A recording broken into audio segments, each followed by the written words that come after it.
Todos nós temos aspectos da nossa personalidade que são um pouco indesejáveis e outros que funcionam mais para o convívio social. Mas existem 3 tendências em particular que, caso se demonstrem muito afloradas em uma pessoa, tornarão a sua vida e a daqueles próximos a elas muito difícil. Esses 3 traços são chamados de tríade negra da personalidade, ou simplesmente tríade sombria. Todos são aspectos observáveis no comportamento daquele que, não à toa, recebeu o apelido de O Príncipe Canalha no livro Fogo e Sangue que inspira os eventos de House of the Dragon, e é por isso que hoje vamos analisar a psicologia de Daemon Targaryen. Eu sou Alan Hipólito, sou estudante de psicologia e esse é o canal Analisando Personagens. Por aqui nós falamos de psicologia relacionada ao mundo de séries, filmes, animes, jogos e atualidades no geral. Se você curte conteúdos como esse, já deixa seu like aqui embaixo para que possamos cada vez mais trazer mais conteúdo e com cada vez mais qualidade para vocês. Lembrando que esse não é o nosso primeiro vídeo sobre o universo de Game of Thrones, então vai estar aparecendo uma playlist aqui em cima com todos os vídeos que nós já fizemos sobre esse universo. Bom, recado dado, e agora bora falar de psicologia. Daemon é o segundo filho de um segundo filho, então era muito improvável desde cedo que ele sequer fosse cogitado ao trono por ter uma longa linha de sucessão antes dele. Eu começo dizendo isso porque influenciou em ele nunca ter sido treinado para governar. As expectativas dele estavam mais voltadas a fazer o que ele queria, lutar, beber, transar. Esse era o Daemon, uma pessoa com a vida desde sempre voltada a uma filosofia de existência pelo prazer, quase sempre conseguindo o que ele queria. O treinamento marcial desde a infância ajudou a forjar um grande guerreiro, sem dúvidas.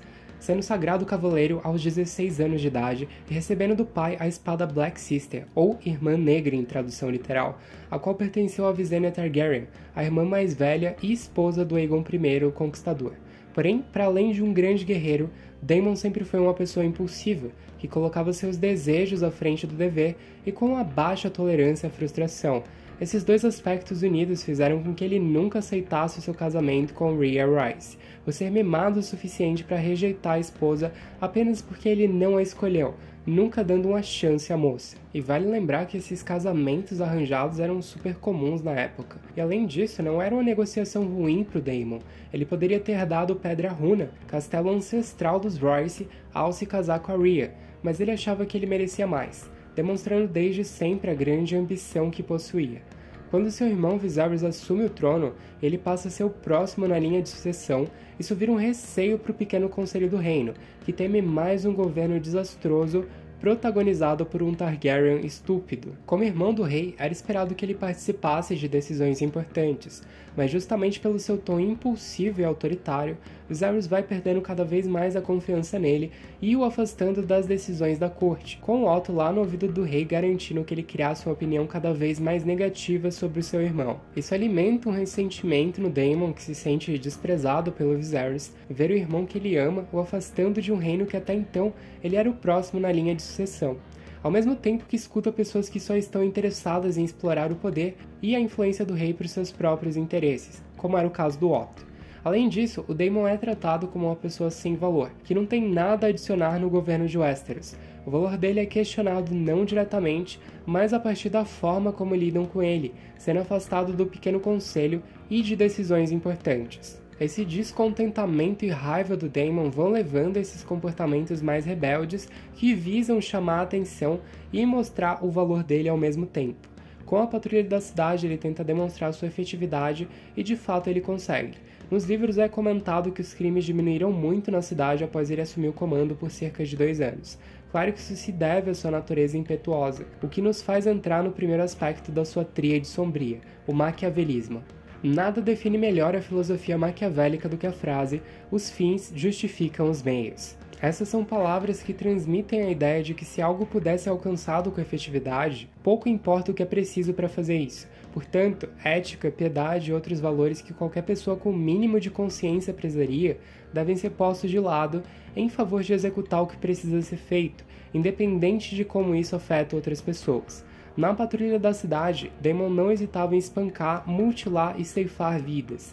Se isso o aproximasse do objetivo almejado de provar seu valor e executar com eficácia a tarefa de guardar a cidade dos crimes mais hediondos. Nossa cidade deveria ser segura para o povo. Eu concordo. Só espero que você não tenha que mutilar metade da minha cidade para conseguir isso. O tempo dirá. Para uma pessoa maquiavélica, o outro não passa de uma ferramenta para atingir seus objetivos. raramente ocorre o estabelecimento de um vínculo emocional ou existe ali uma pessoa que se importa com o que você vai passar. Um exemplo disso na vida do Daemon é a prostituta Tissaia, que é usada por ele como uma forma de provocar seu irmão, colocando a própria vida da amante em risco. Outro episódio é quando ele leva Rhaenyra para um bordel sabendo que isso poderia manchar a imagem da princesa e dificultar sua ascensão ao trono. Além disso, o Daemon age claramente com o objetivo de tornar ela um mau partido aos olhos do reino, já que a virgindade das mulheres no universo das Crônicas de Gelo e Fogo é uma condição necessária para que o homem veja valor no casamento e queira desposar a donzela. Ou seja, o mínimo boato de que a princesa não era mais virgem dificultaria ela de se casar com qualquer pessoa, e ele faz isso para tentar induzir o Viserys a casar ela com ele. Difícil dizer se o Daemon faz isso para ficar mais próximo do Trono de Ferro ou porque ele realmente gostava da sua sobrinha. Eu diria que é por ambos os motivos, mas o ponto central aqui é que o Daemon não se importa em prejudicar uma pessoa que provavelmente ele gosta, se isso deixar ele mais perto dos seus objetivos. Assim como ele não hesita em matar a sua primeira esposa, Arya, para abrir caminho a um casamento que ele de fato queria. Outro ponto do seu comportamento maquiavélico é notar as fraquezas e desejos das pessoas ao seu redor e tentar tirar o melhor proveito disso, como a vontade de Lord Corlys em se aproximar da família real, usando isso para se casar com Lina Velaryon. Ele explora o amor e a fraqueza do seu irmão para se afastar das suas obrigações matrimoniais no Vale, tirar a virgindade da Rhaenyra, que não tirou de fato, mas o Viserys ficou na dúvida, roubar um ovo de dragão, mutilar a cidade, criar um reino próprio nas Stepstones, se casar secretamente sem a aprovação do Viserys 3 vezes, uma delas com a sua própria filha, e ser punido meramente com exilamentos, enquanto para qualquer outra pessoa seriam ações passíveis de pena capital. Por fim, como um bom maquiavélico, ele usa todo o arsenal que possui para manipular quem está ao seu redor, usando de mentiras para se auto-beneficiar. Seus comportamentos apontam para uma filosofia de vida baseada no prazer e na indiferença frente à lei, como se estivesse acima dela e fosse especial o suficiente para determinar o que se aplica a ele e o que não se aplica, entrando no segundo aspecto da tríade sombria, o narcisismo.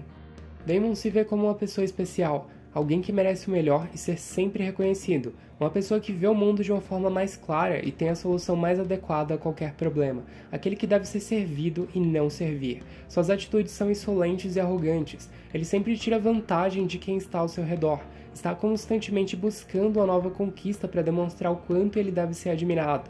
Além disso, pelos seus comportamentos é possível dizer que ele acredita ser aquele que de fato merece o Trono de Ferro. Apesar disso, ele continua fiel ao seu irmão. É possível dizer que ele o ama e o Viserys ainda é a pessoa que ele trata com algum respeito. Todo esse culto a si faz com que o Daemon seja leal a ele próprio acima de todos e coloca suas vontades acima do bem comum, como se ele merecesse mais do que qualquer um poder, riqueza, reconhecimento e prestígio. Fechando a tríade negra, podemos apontar suas tendências antissociais, como a violação dos direitos de outras pessoas, a sua irresponsabilidade em começar uma guerra sem a aprovação do rei, embora até dá para dizer que o Viserys era muito fraco para tomar essa atitude que estava sendo ali bem necessária. Outro ponto é a ausência de remorso e a sua constante agressividade com sua esposa Rhaenyra, sendo ela a última vítima do seu temperamento no final da primeira temporada. Tal como são os personagens de George R. R. Martin, Daemon não possui uma personalidade totalmente sombria ou iluminada, e sim cinza. Eu diria que ele com certeza tem uma personalidade predominantemente maquiavélica e possui o transtorno de personalidade narcisista, mas apesar de seus comportamentos antissociais, ele possui mais limites de até onde vai do que geralmente uma pessoa antissocial apresenta, nunca tendo traído diretamente o Viserys, por exemplo. Mas o maior exemplo disso é quando ele não concretiza no curso da primeira temporada de House of the Dragon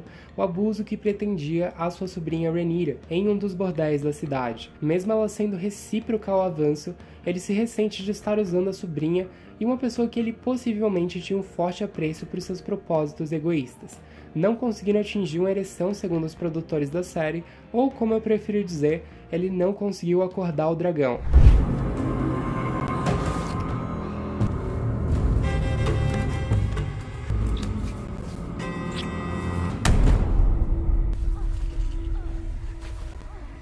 Caso Casos de impotência sexual masculina têm uma relação quase sempre ligada a aspectos emocionais, e o Daemon já tinha exibido algo assim com a Tissaia quando estava preocupado em ser substituído como herdeiro, na época em que seu irmão ainda esperava por um filho homem antes de nomear a Rhaenyra. Isso demonstra dois aspectos que o antissocial geralmente não possui, que são a empatia e o remorso ao lidar com a sua sobrinha. Porém, o Daemon continua sendo um exemplo perfeito quando pensamos na tríade sombria. Pessoas com esses três traços de personalidade costumam ser egoístas e usar da agressividade e manipulação para atingir seus objetivos, além de apresentarem um individualismo e competitividade muito acima do que seria saudável para o convívio social, aspectos que vemos no Daemon. E por aqui nós chegamos ao fim de mais uma análise. Eu relembro que nós temos uma playlist de Game of Thrones que já conta com alguns vídeos. Eles vão estar aparecendo aqui na tela, na parte de cima dos cards, e também vão estar na descrição do vídeo. Se você gostou do vídeo, eu peço que você deixe o seu like e comente aqui embaixo qual personagem de Game of Thrones ou de House of the Dragon você gostaria de ver por aqui, ou mesmo algum outro filme ou série que você tenha visto recentemente e a psicologia desse personagem chamou muito a sua atenção. E por hoje é isso, pessoal. Agradeço por assistirem o vídeo, um grande abraço e até a próxima análise.